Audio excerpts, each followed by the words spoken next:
Sveiki, esu Ignas, teikiu miškininkystės paslaugas, miškotvarkos projektai, biržų atrėžimas. Tai va, kaip tik pasidariau miškotvarkos projektuką ir dabar papasakosiu apie jį, ką veikiau, ką padariau ir kitas subtilybės pabandysiu papasakoti. Tai neklauskit, kam man miške reikia kastuvo ir ką čia nešuosi. Jeigu įdomu, tai sekančiam klipe pamatysit. Tai va, o dabar tai tiesiog esam Šetylų kaime, Šalčininkų rajone. Ir dokumentuose mačiau, kad mažas sklypukas iki 5 hektarų, valda iki 5 hektarų. Ir nurodyta, kad preliminarūs matavimai. Tai reiškia, kad geodezinių matavimų nėra ir reikia tada jau pasikliauti, ką rodo registrų centras, ką rodo geoportalas. Tačiau registrų centre susivedžiau kadastrinį numerį ir žiūriu, kad aplinkui kaimynai yra pasidarę kadastrinius matavimus. Tai tas labai palengvina. Aišku, jeigu pasidarė kadastrinius matavimus ir atsižymėję ribas yra, ta prasme, ir padažyta normaliai, ir kuolai šitie riboženkliai visur susmeigti, tai tada labai gerai. Kitu atveju būna pasidaro kadastrinius, bet ten nieko nėra. Tai va, šiuo atveju yra. Ir dar kas šiuo atveju, kad čia tas kaimynas tai yra valstybinis miškas. Tai jie pasidarė čia viską tikrai labai gražiai. Tai pirmas dalykas, ką tai tiesiog aplėkiau natūroj, pasižiūrėjau, kaip atrodo visa mano valda. Aplėkiau, susipažinau. Jeigu kažkiek buvo biškelį neaišku, tai dažais pasižymėjau, kad ten netyčia pas kaimyną kaip nors į sklypą neįlyščiau. Na ir viskas. Pirmas dalykas tai susipažinti su sklypu natūroje, su valda natūroje.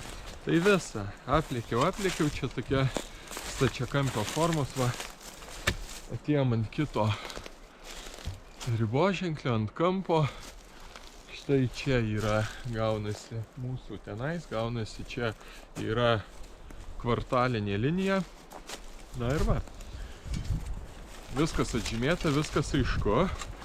Tokiu atveju, tada viskas, lendam į mišką ir žiūrim, kas tame miške gero, ką tenais reikia padaryti. Tai aišku, pirmiausia namuose pasižiūriu per argisą, kokios yra išbraižytos sklypų formos ir panašiai. Atsidarau senus taksoraščius, pasižiūriu, kas tenais daugmaž tenai kas parašyta ir pagal tai gali, šiek tiek orientuotis.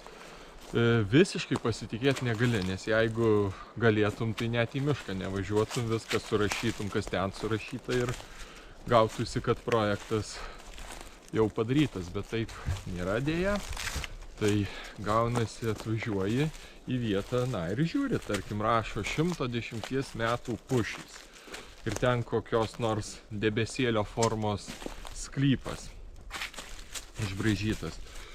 Tai bandai žiūrėti, kas tame sklype tenais gero, kaip užsikabinti, kuo jisai skiriasi nuo kito.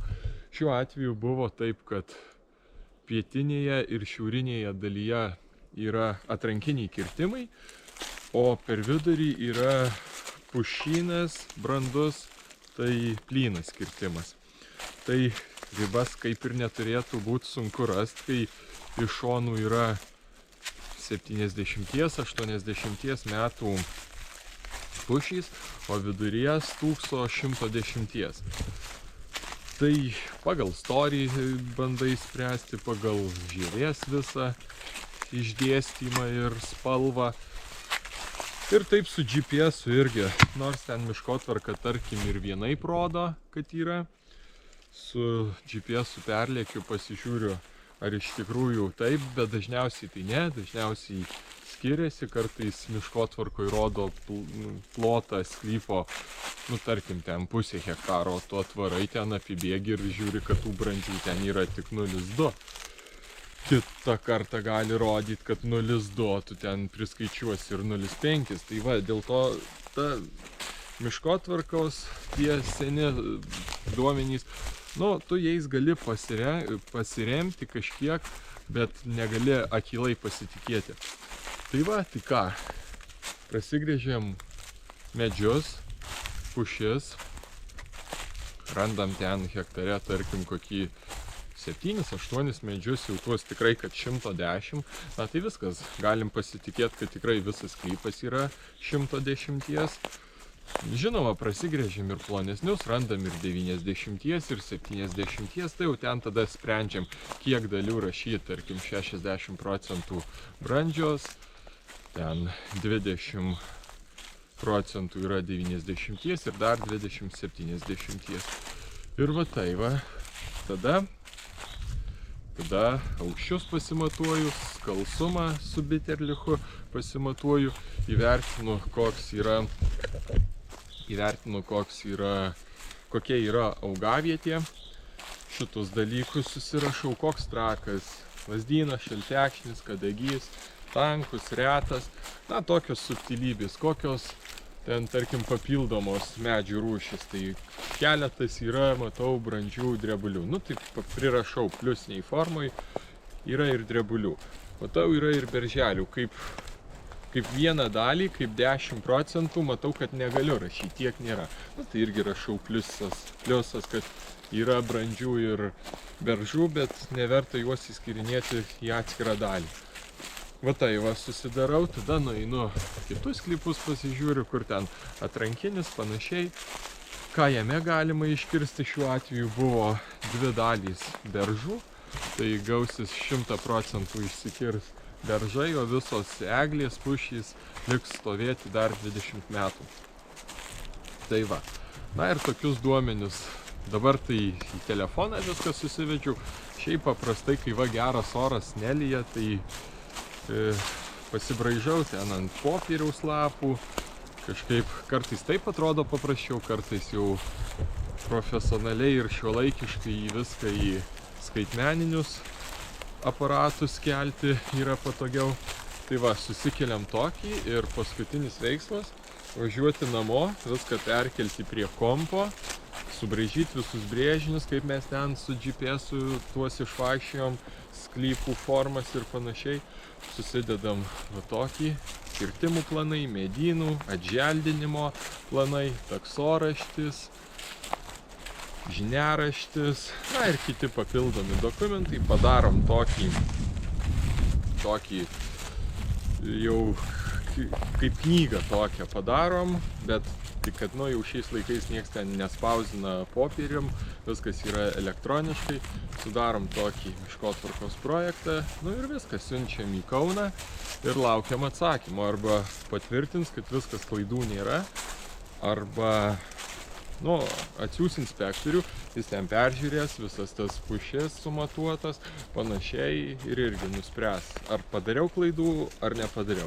Jei padariau, susiskambinam, galim kartu vėl grįžti, jeigu ne, tai viskas tvarkoj, rašo, kad po klaidos ribose viskas, vertinama gerai ir viskas. Tada gali savininkas užsisakinėti techniką, įsikirsti ir gauti pinigus. Tai va, kam irgi reikia to paties, susisiekėm, yra aprašyme, e-mailas, susiskambinam, susisiekėm, susitarėm ir viskas, vykdom darbus. Tai va, iki.